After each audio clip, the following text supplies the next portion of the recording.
Tur bija. Šitais ir novecs, ķipam, ja? Tā kā bija, ja?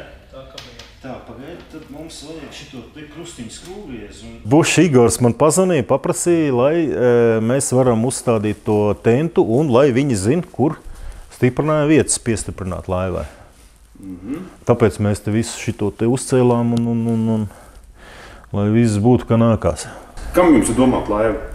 Nu, vispār abiem diviem, gan makšķerēšanai, gan dabas baudīšanai.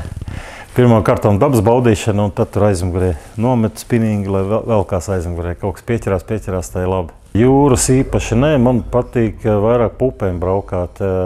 It īpaši vislabākā vieta Jelgavā man patīk, ka tur ir visas iecavas un lielupes un svētes un vircavas. Un tur var diezgan krietni palaivoties. Nu, pa Gauju arī patīk braukt. Ir braukts arī Polijā, Slovākijā. Kaut kā ūdeņi mainās tur. Kāpēc mainās? Es nezinu, bet to man arī tie spečuki teica par dzenskrūvēm, kad uz katru ūdeni ir savu dzenskrūvu un tā tālāk. Es pat tādas lietas nezināju.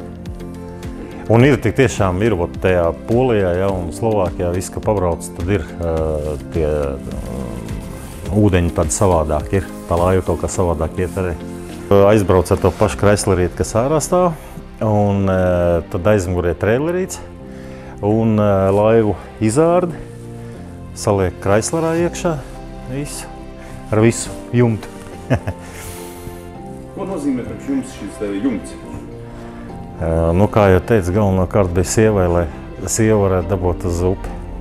Savādāk bija tikko, kā kaut kur prognozēs izlasa, ka kaut kāda stundiņa lietas, ja tā visa diena ir beigta.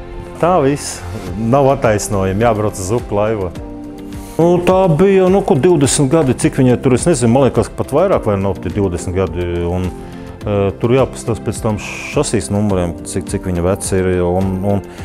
Vienkārši pretenzijas nebija īpaši tik daudz, kad sāka laist gaisenos.